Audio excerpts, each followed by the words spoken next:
a continuar. Ya.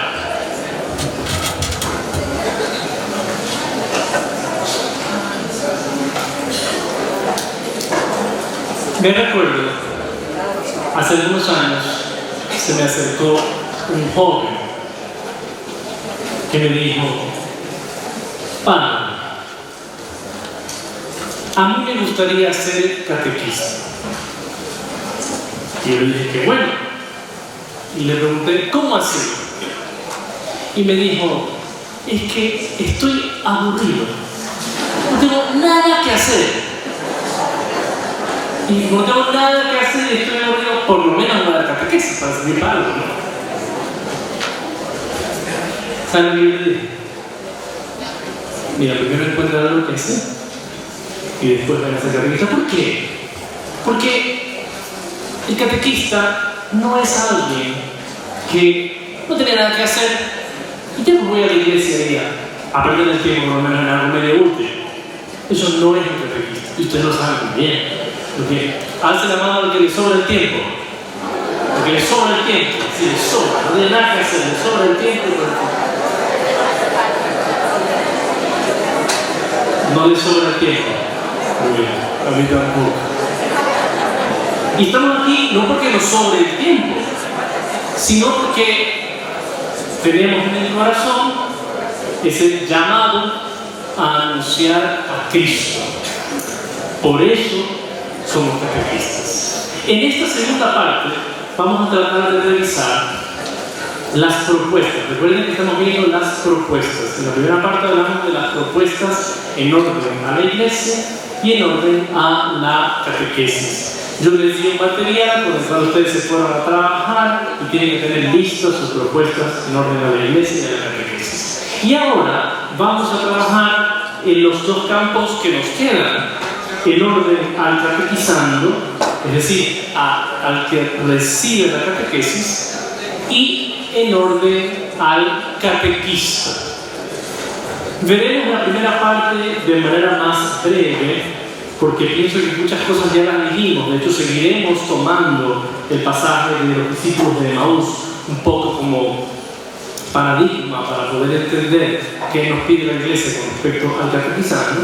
Y que quiero que nos detengamos un poquito más en el catequista, porque es algo que nos toca muy profundamente y que tenemos que revisar. Revisión del pasaje de Emaús desde el catequizando. Ya les dije.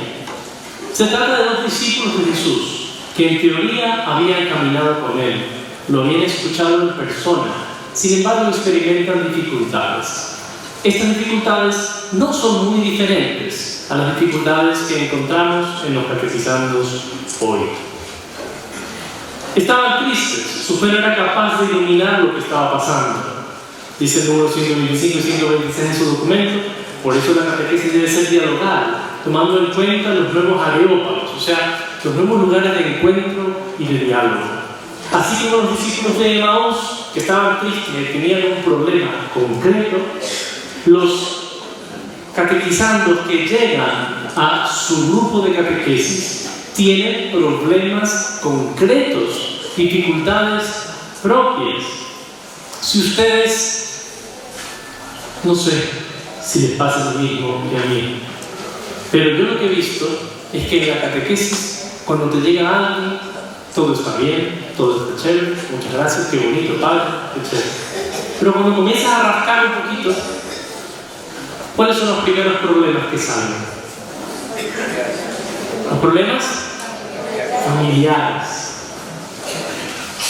O sea, ni bien te encuentras con un joven, con un niño y lo comienzas a conocer, te comienzas a dar cuenta que hay muchos problemas que enfrentar allí. Y no puedes no tomar en cuenta esos problemas. Por ejemplo, un niño o un joven que te llega tarde a la catequesis. Siempre hay varios que llegan tarde, ¿verdad? Bueno, termómetro para el catequista. ¿Qué es lo primero que haces? ¿Retarlo porque llegó tarde? ¿O preguntarle?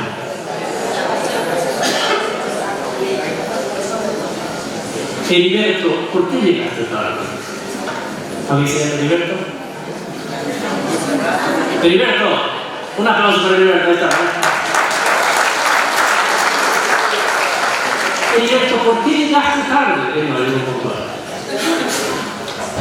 Y te encuentras con una realidad concreta. Muchas veces no sabes qué decirte. Muchas veces no sabes qué decirte porque la vergüenza. Muchas veces cuando ya logras tener confianza te dice. Porque la verdad es que yo vivo con mi segundo padrastro y a veces voy a pasar con mi primer padrastro porque mi papá vive de aquí a 2 horas, entonces me tocaba estar con mi papá, como estaba borracho, no me quiso mandar a tiempo y entonces pasa como pasa en las historias. Claro que sí. Y tú tienes que saber con quién estás hablando. Claro que igual hay que decirle que viene temprano, evidentemente. Pero tienes que conocer la persona que tienes delante. Los discípulos de Emaús, segundo punto, habían pasado mucho tiempo con Jesús, pero ya eso lo vimos en la primera parte, no habían entendido nada, absolutamente nada. Por eso es necesario, dice el documento número 129, favorecer la efectiva pertenencia y extensión a una comunidad cristiana. La catequesis no puede ser algo que se vive durante 2 horas, o a veces incluso 1 hora, y ya. Hasta la próxima semana no sabemos nada de Dios, nada de la iglesia, pero lo veremos. El catequista tampoco puede ser así. Entonces, obvio, si tú tienes un muchacho que viene y se sienta con sueño allí 1 hora, 2 horas, y no has hecho una amistad con él y no lo has integrado a la comunidad, entonces, caramba, qué difícil que es que luego ese chico se le queden las cosas, porque no va a pensar en lo que ha recibido en estas 2 horas en toda la semana. Por ejemplo, algunos de ustedes dan catequesis el domingo. Alcen la mano, con perdón que haga este sondeo, alcen la mano a aquellos a los que les toca dar catequesis otro día que no es domingo, hasta el sábado de mañana. Sábado de tarde no cuenta, hasta el sábado de mañana. Alcen la mano a los que dan catequesis hasta el sábado de mañana. Muy bien, es un grupo considerable. Bajen la mano, muchas gracias. Todos ustedes conocerán, por ejemplo, la fatiga de intentar que esos niños y jóvenes o adultos a los que ustedes les dan la catequesis en otro día que no es domingo o sábado por la tarde, vaya a misa. Experimentarán esa fatiga, espero. En algunos casos podría ser que ya ni siquiera te lo propongas. Yo les digo y no van. Ya ni yo voy a otra hora, voy a otra parroquia, porque me imagino que nadie falta a misa aquí, ¿verdad? Entonces, ¿qué pasa? Si no hay ese acompañamiento en la vida de la Eucaristía dominical, claro, le decía a un muchacho que no va a entender nada. Háblale del amor a la misa. ¿Qué va a entender de amor a la misa si a lo máximo que ha tenido es una misa cuando toca por obligación en la catequesis? Entonces hay que esforzarse, y no es un esfuerzo fácil. Porque el método tradicional, ¿cuál es? Mañana toditos a la misa de 10 voy a tomar lista. Ese es el método tradicional. ¿Funciona? A veces. No hay que descartarlo, a veces funciona. Pero no es suficiente. No es suficiente porque tienes que verificar que ese muchacho haya interiorizado por qué está allí. No solo no es suficiente, sino que a veces no funciona. Te puede funcionar tal vez con los niños, ya con los jóvenes ya es otra cosa. Tendrás que ver cómo haces, tendrás que compartir después un mango o un cachito o una cola después de la misa y conversar con ellos. Algo habrá que inventarse. Pero es necesaria esa verificación, porque si no acompañamos ese proceso, entonces ¿de qué nos asombramos luego de que se acaba la catequesis y no los volvemos a ver? Y le echamos toda la culpa a ellos, ¿no? Estos muchachos de hoy que ya no vienen después que se acaba la misa. No toda la culpa es de ellos, tampoco es 100% nuestra, es un trabajo conjunto que tiene cruces y glorias. A veces, por más que lo esforzaste, no lo lograste, pero si tú sigues sembrando, lo vas a lograr. Lo vas a lograr. Bien, Jesús los hace comprender que la palabra de Dios se aplica a su vida. O sea, tienes un interlocutor delante, tienes un muchacho, un joven, un adulto, que escucha la Biblia, pero tal vez no la ha aprendido a leer. Hay que enseñarle un poquito, pero sobre todo hay que enseñarle que lo que dice allí tiene que ver con él. Tiene que ver con su vida. Me ha pasado muchas veces cosas más o menos parecidas. Padrecito, no sabe, me fui a un retiro y me dijeron algo impresionante que yo nunca había escuchado, que realmente era maravilloso, que era impactante. Y yo, ¿qué le habrán dicho? Y cuéntenme, ¿qué le dijeron? Uy, me dijeron que Dios me ama.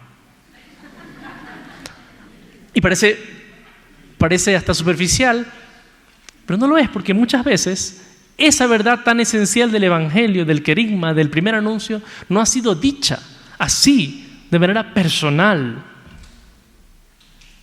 De manera personal. Ahora estamos en una campaña en mi parroquia de bendecir las casas. Y bueno, entro a cada casa y les digo muchas veces, bueno, un mensaje muy sencillo, que estoy aquí para recordarles que Dios les ama. Y más de una vez a la persona se le da una lágrima, ¿no?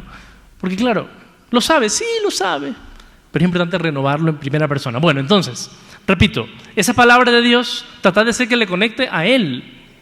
Y eso no solo en la misa. Les dirán, bueno, eso es cuestión de mi párroco. No, también ustedes tienen la palabra de Dios en sus manos. Tienen que conocerla, tienen que vivirla, tienen que aprovecharla.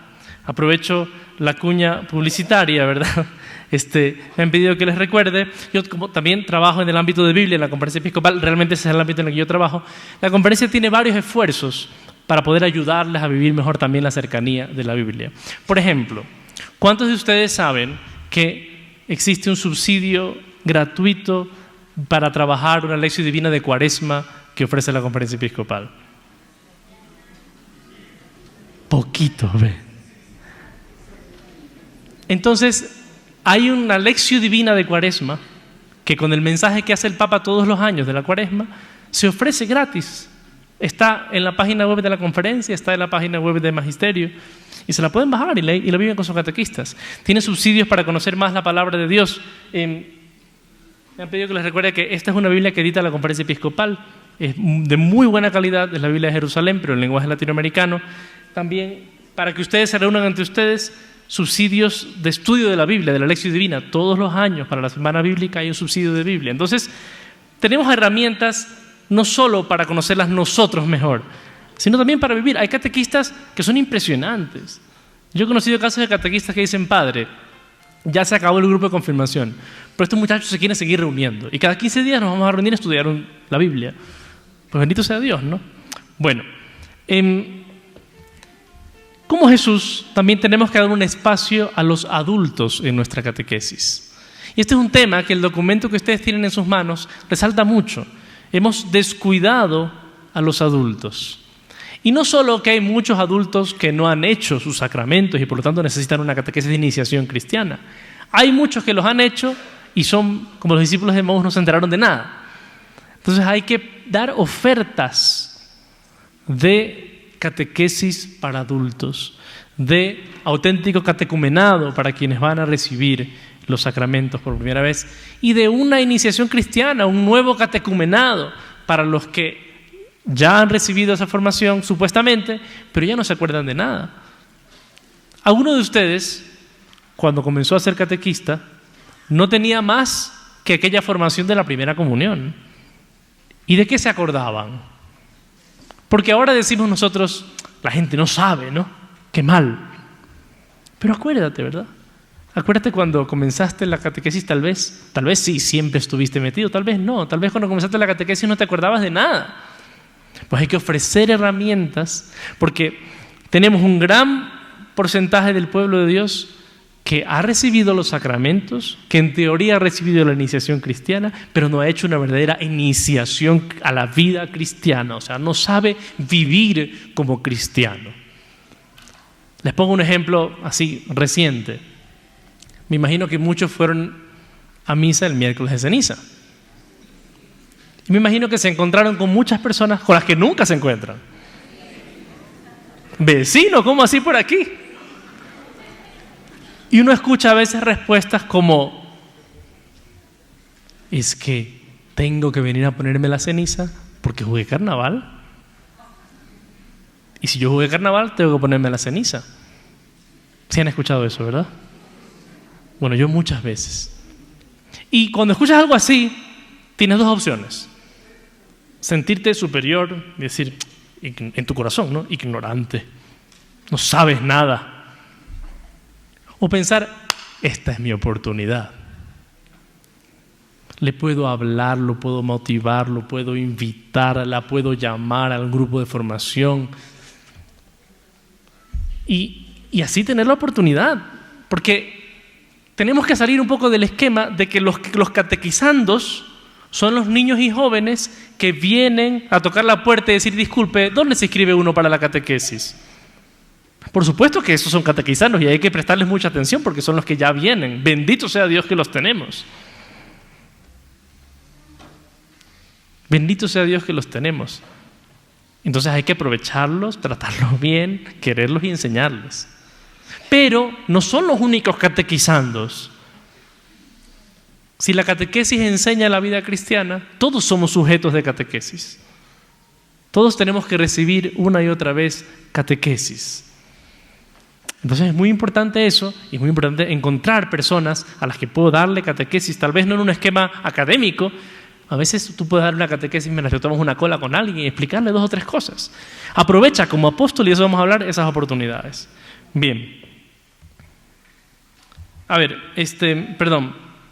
como Jesús, es necesario llevar al catequizando a una experiencia vibrante de Cristo presente en la Eucaristía. No puedes descansar tranquilo hasta que aquel a que tú le has dado catequesis no ame la Eucaristía.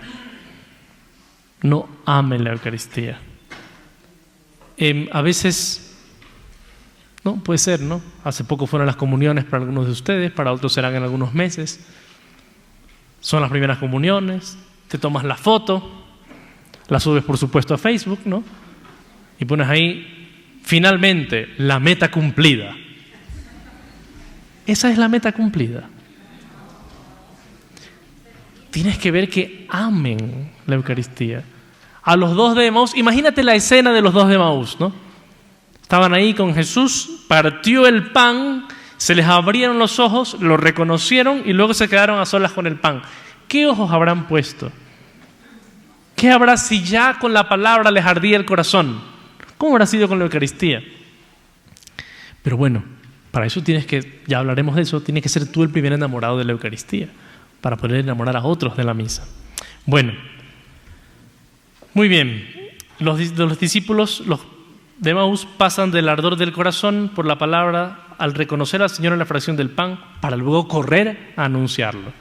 Palabra, Eucaristía y anuncio. Sin esas 3 patas, digamos así, nuestra vida de iglesia se desmorona, no tiene sentido. Entonces el catequizando, en resumen, es todo aquel sujeto que en la iglesia necesita formación en la vida cristiana.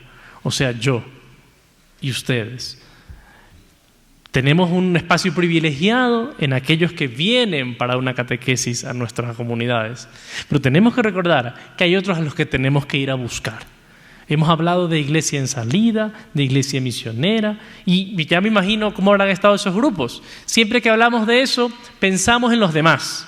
Es verdad, mi párroco tiene que ser más misionero. Bueno, en salida sí está, porque voy y no lo encuentro, ¿verdad? Pero tiene que ser más misionero mi párroco. Es verdad. Pero no le eches la culpa a tu párroco, a tu coordinador de catequesis. Tú vas a buscar los sujetos de la catequesis. ¿O solamente recibes a los que te vienen aquí, ya, formaditos en la lista? Preguntas. Aquí son 3 preguntas, tienen que copiar más rápido.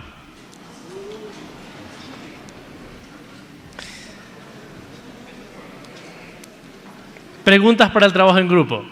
Los que pueden tomen fotos, los otros ya vamos viendo. ¿Nos esforzamos por conocer a cada persona que entra en el itinerario de la catequesis? ¿O los vemos simplemente como un número, un participante anónimo cuya vida no nos interesa? Podría ser el caso extremo incluso de algún catequista. ¿Y a mí qué me importa que tu padrastro estaba borracho? Tú tienes que llegar a tiempo. Oye, escucha, dialoga, anima, conversa, ¿no? ¿Nos esforzamos por conocer a cada persona que entra en el itinerario de la catequesis? ¿O lo vemos simplemente como un número, un participante anónimo, cuya vida no nos interesa? Segunda pregunta. ¿Damos importancia a la catequesis de adultos? ¿Conocemos el itinerario que la Iglesia propone para la catequesis de adultos y su importancia?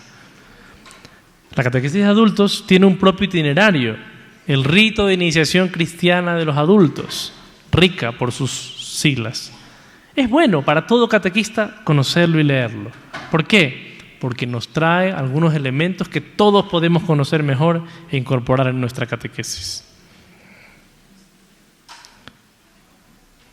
Tercera pregunta. ¿Qué podemos hacer para llegar mejor a los catequizandos que llegan a nuestras comunidades, sean adultos, niños o jóvenes?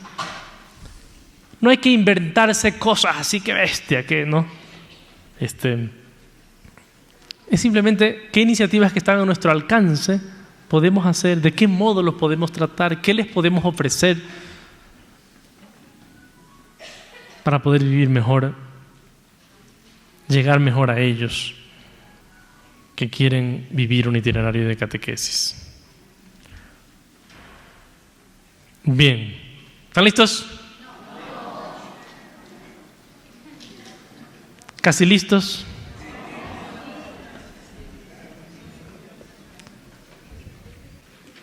¿Listísimos?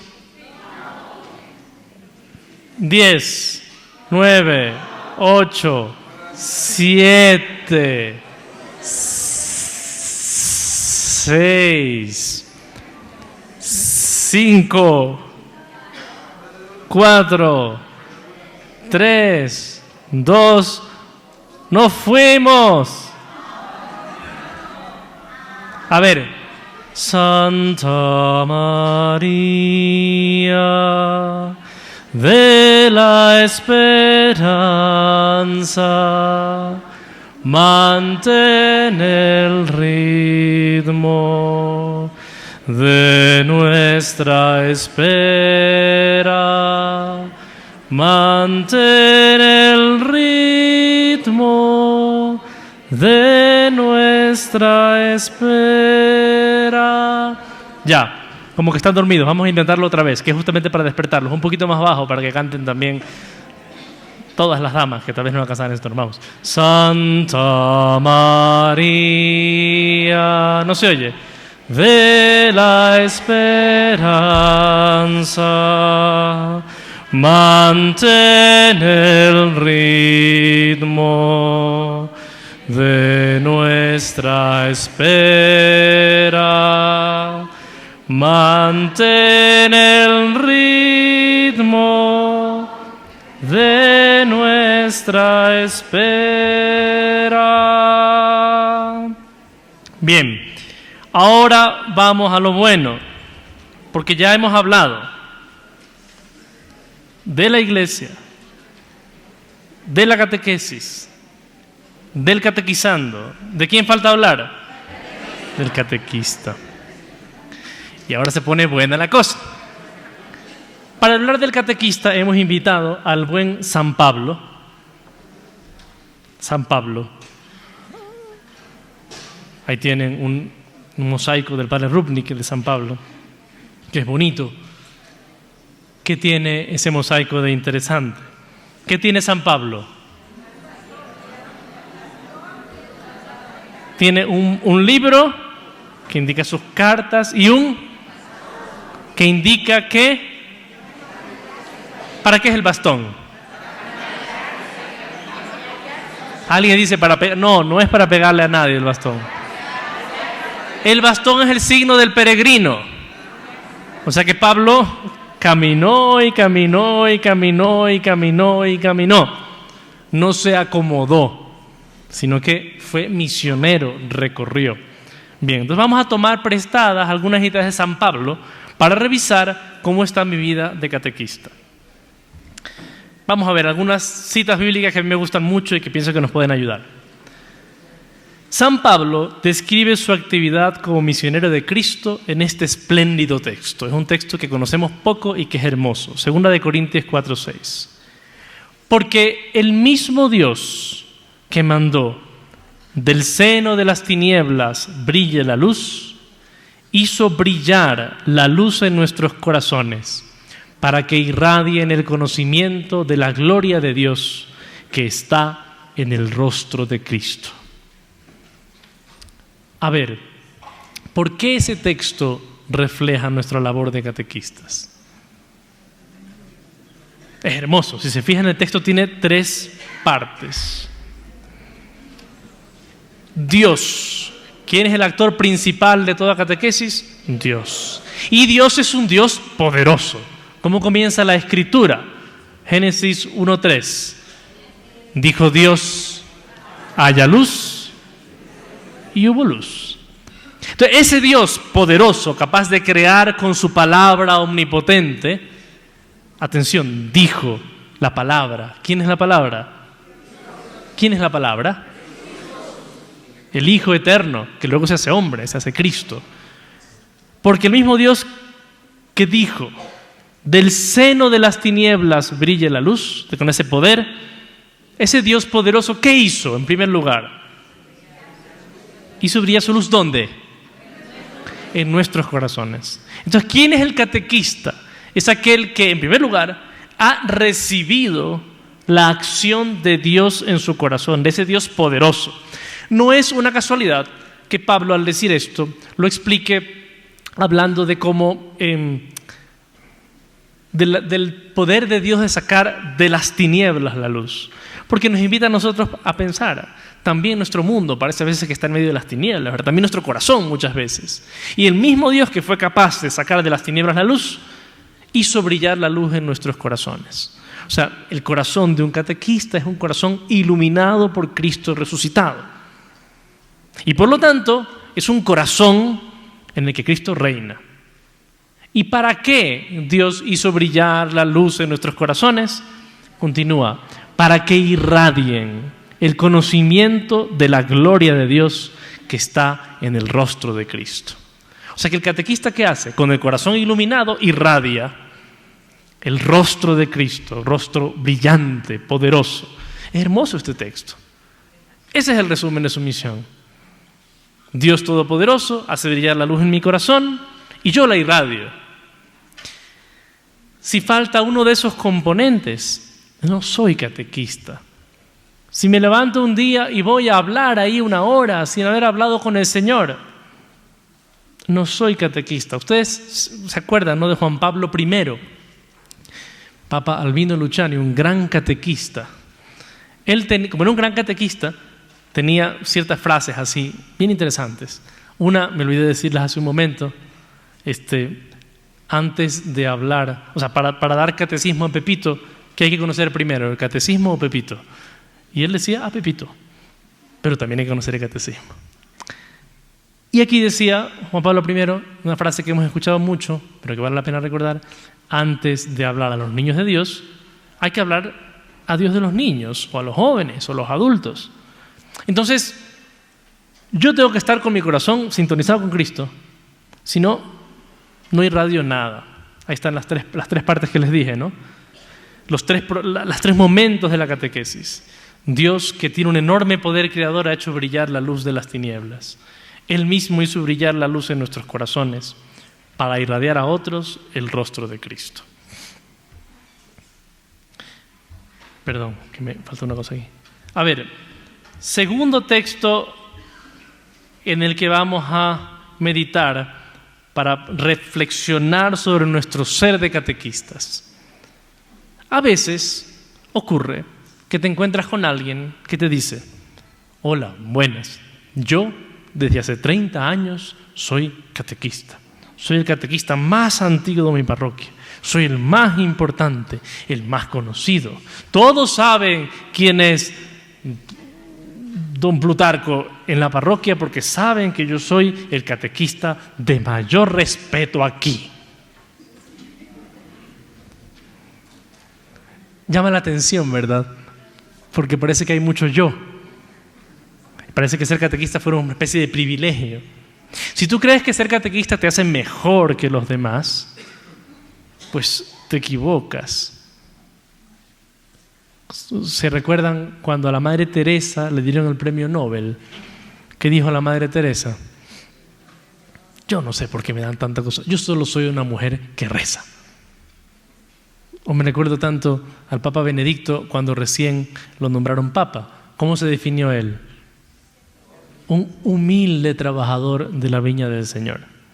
Y el Papa Francisco, cuando le eligieron Papa, ¿qué fue lo primero que dijo? Recen por mí, por favor, porque necesito su oración.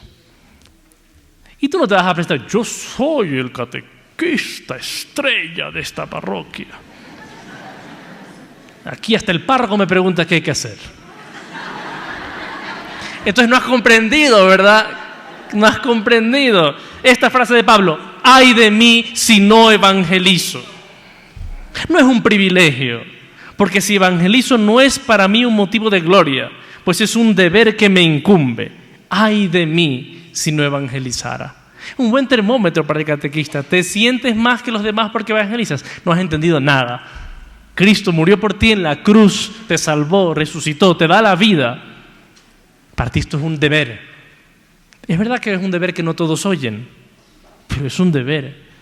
Ahí se aplican aquellas palabras del Evangelio: siervos inútiles somos. No hemos hecho más que lo que teníamos que hacer. Entonces, para el catequista, para tener una actitud correcta, tiene que estar allí. Yo soy un humilde trabajador de la viña del Señor. ¡Ay de mí si no evangelizo! No es un privilegio, no es que soy lo máximo porque soy catequista.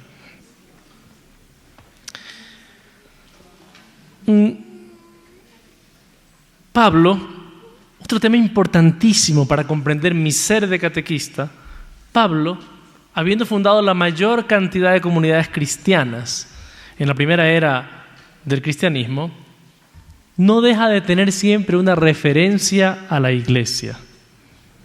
Leemos este texto autobiográfico de Gálatas 2:1-2.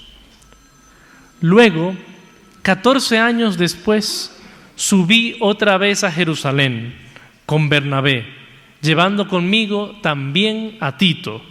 Subí impulsado por una revelación y a solas. Les expuse a los que gozaban de autoridad el evangelio que predico entre los gentiles. No fuera que corriese o hubiese corrido inútilmente. ¿A quién va a ver Pablo? A los de la iglesia de Jerusalén. En otra ocasión dice también: fui a ver a Pedro. O sea, Pablo, a pesar de ser el que más trabaja, sabe que pertenece a una iglesia. No es él solito. Tiene que ir a Jerusalén a encontrarse con las columnas de la iglesia. Tú no puedes vivir una vida de catequista bien si no vives en comunión con tu iglesia, en comunión con el Papa y sus enseñanzas, en comunión con tu obispo y sus enseñanzas, en comunión con tu párroco, si enseñan las enseñanzas de la iglesia, y amándolo siempre. Hay dos maneras, porque claro, siempre con los párrocos, ¿qué pasa? Que uno dice: no, es que mi párroco me cae mal, porque me miró mal, porque me habló mal, porque... Ya, pues también es humano, pero trata de llevarte bien. Porque, ¿qué vas a lograr si vives solo peleando con el párroco? No vas a lograr mucho. Siempre referencia a la comunión en la iglesia es muy importante. ¿Ya? Hablábamos en nuestro encuentro anterior de la importancia de la importancia de la catequesis como educación en la fe. Tú eres educador de la fe, no eres profesor. Esta es una de las frases de Pablo que a mí más me gustan, me enloquece esta frase. De hecho, algunos tal vez me lo han escuchado alguna vez ya decir, les pido perdón. Gálatas 4:19. Hijos míos, se podría traducir también hijitos míos, por quienes padezco otra vez dolores de parto, hasta que Cristo esté formado en ustedes. ¿Cuál es la meta de Pablo? Que Cristo esté formado en los miembros de su comunidad. No te puedes conformar con que la meta sea que hagan la primera comunión o no. O peor, yo me he encontrado a veces en la vida con catequistas que su meta es que sus niños o jóvenes los quieran. Ay, me quieren tanto mis niñitos, me aman. Contento, me dijo hace muchos años alguien, me quieren tanto que me dijeron, el día que usted ya no sea catequista, ni vendré. Y contentísimo estaba. Qué fracaso, ¿verdad? Entonces, ¿cuál es tu misión como catequista? Que Cristo esté formado en tus catequizandos. Y mientras no hayas logrado eso, no puedes decir ya lo logré. ¿Y eso cuándo se logra? Les hago la respuesta al revés. ¿Ustedes ya lo lograron? No todavía, ¿verdad? Están en camino. Si ustedes, que son los catequistas, están en camino, imagínense los otros. Por eso, su trabajo no termina nunca. La meta se alcanza para vivir la fe. No es un día, es vivir la fe plenamente. Y para eso necesitas darle y darle, ¿verdad? Bien. Otra, si ustedes quieren saber cómo se debe evangelizar, manual para evangelizar bien, yo les recomiendo leer los 2 primeros capítulos de la carta a los tesalonicenses. Los 2 primeros capítulos de la carta a los tesalonicenses. Entre otras cosas, es la primera carta que Pablo escribe. Y en esa carta, Pablo dice algo espectacular. Pablo no da las sobras a su misión, se da por entero. Leemos 1 de Tesalonicenses 2:8. Así, movidos por nuestro amor, queríamos entregarles no solo el Evangelio de Dios, sino incluso nuestras propias vidas. Tanto los llegamos a querer. Qué hermosa frase, ¿verdad? A veces te puede venir a la mente, yo ya hice demasiado, ya mucho, ya demasiado esfuerzo. Acuérdate de esa frase, ¿verdad? Queríamos darle no solo el Evangelio, sino nuestras propias vidas. De hecho, Pablo dio su vida en martirio por el anuncio del Evangelio. Bien. Entonces, esto es como para tener una base. Ustedes ya se han leído lo que dice su documento sobre el catequista. Ahora, una base bíblica con San Pablo, podríamos decir muchas cosas más. Pero, ¿cómo debo ser yo como catequista? Algunas cosas que me llamaron mucho la atención del documento que ustedes tienen en sus manos. Número 137, el catequista debe tener una familiaridad con Jesús. Vean, perdón que sea metido y les diga algo importante. Si tú como catequista no vas a misa, por favor retírate. Si no te confiesas nunca, pudiendo hacerlo además, por favor retírate. Si te da igual comulgar o no comulgar, por favor retírate.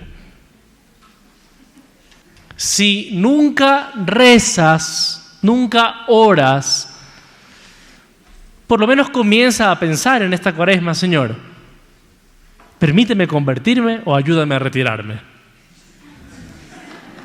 ¿Verdad? Porque es que entiende una cosa, la catequesis es comunicación de vida divina y la vida divina es gracia. Tú puedes ser el mejor expositor, pero si no vives la gracia, no vas a comunicar nada. Y esto Pablo también lo dice y lo reclama, no les puse ese texto, pero lo reclama a los corintios tremendamente. Y les dice, bueno, ustedes dicen que yo no hablo con elocuencia. Soy aquí un pobre hombre, no tengo otras palabras, pero tengo el poder del Espíritu Santo. Y lo seguimos leyendo 2000 años después. En cambio, los grandes iluminados pasan.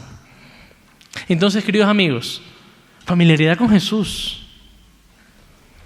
Anda a misa, confiésate, ora. Son cosas que no les debo ni decir. Pero como viejo metido, ahí les digo.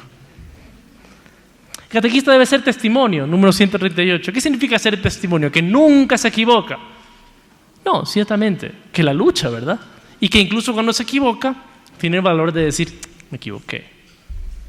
Y a veces incluso de pedir perdón. Comunicador alegre del Evangelio, con propuestas superadoras. Esto de las propuestas superadoras, siempre esperamos que vengan desde arriba. tú como catequista puedes tener propuestas sencillas que se apliquen a tu grupo, pequeñas cosas. He visto catequistas que hacen pequeñas cosas que ayudan muchísimo. Oye, vamos todos juntos este jueves a misa, con todo el grupo. Y ayuda. Debe ser un mistagogo, ya sabemos lo que es mistagogo, se debe ayudar a vivir los sacramentos plenamente. Debe ser alguien que se forme de modo continuo. Catequista, eres siempre discípulo. No eres alguien que ya te las sabes todas y siempre tienes que formarte. Es que yo tengo 30 años de catequista, con mayor razón, porque desde 30 años ya ni el catecismo habías leído a lo mejor, ¿verdad? El catecismo de la Iglesia Católica, quiero decir. Entonces tienes que formarte, actualizarte, ver, ¿verdad? Siguiendo el modelo catecumenal, o sea, teniendo en cuenta la iniciación cristiana, partiendo de la palabra de Dios. A veces los catequistas le tienen miedo a la Biblia porque no la han estudiado. Claro que es comenzar, poquito a poquito. Viviendo plenamente la experiencia sacramental, especialmente en la misa dominical. En resumen, tiene que ser un apóstol. Un apóstol. Cuando yo me ordené diácono hace ya algunos años, el obispo que me ordenó leyó algunas características que el diácono tenía que tener, ¿no? Nunca me olvidé de esa homilía porque decía, el diácono debe ser alegre, servicial, bondadoso, hombre de oración, como un montón de características. Y claro, yo escuchaba eso y decía, uy, no, todavía no, menos ya. Y al final este obispo dijo, bueno, tal vez después de escuchar esto les da un poco de miedo. Y dijo, un poco de miedo está muy bien. Porque te recuerda que no estás del otro lado, que estás en camino, que te estás formando. Y esto de la formación, muy importante, tú como catequista eres apóstol. ¿Y qué significa la palabra apóstol? Enviado. A ver, les voy a decir una frase, a ver si adivinan quién la dijo. Mi doctrina no es mía, sino del que me envió. ¿Quién dijo eso? Jesús, en el Evangelio según San Juan. Mi doctrina no es mía, sino del que me envió. Pablo, yo les transmito lo que a su vez recibí. Y tú, catequista del siglo XXI, vas a decir, a mí me parece que la iglesia debería decir esto, aquello o esto otro. No, pues ubícate, ¿verdad? Si Jesús dice que su doctrina no es suya, ¿quién eres tú? Con todo respeto y cariño, pero ¿quién eres tú para enseñar una cosa diferente de la que Jesús enseña, la iglesia propone como tal? Sí está claro, ¿verdad? Bueno, mis queridos niños, preguntas para el trabajo en grupo. Como catequistas, ¿damos la suficiente importancia a la relación personal con Jesús o nos contentamos con ser profesores en lugar de ser testigos? Repito, como catequistas, ¿damos la suficiente importancia a la relación personal con Jesús o nos contentamos con ser profesores en lugar de ser testigos? ¿Contamos con un itinerario adecuado de formación como catequistas?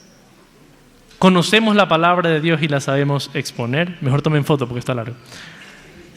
¿Conocemos el contenido de la fe y la sabemos explicar vivamente, no como simple teoría, sino como propuesta de vida?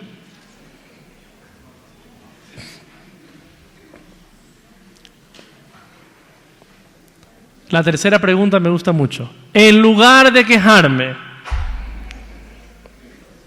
¿qué puedo hacer yo para mejorar la vida espiritual y la formación de los catequistas en mi comunidad, parroquia o jurisdicción? Porque si se van a reunir para decir, es que mi párroco, es que mi obispo, es que mi coordinador, van a perder el tiempo. Saquen propuestas que lo que ustedes pueden hacer. Muy bien. Yo antes de irme les quiero dar una recomendación. Por favor, tómense en serio el amor de nuestro Señor. Tómenselo muy en serio y todos los casos prácticos se podrán ir resolviendo. O sea, amar a Jesucristo, encontrarme con Jesucristo y comunicaré a Jesucristo realmente con una pasión como lo hacía San Pablo. Ay de mí si no evangelizo. Que Dios los bendiga, que les vaya muy bien.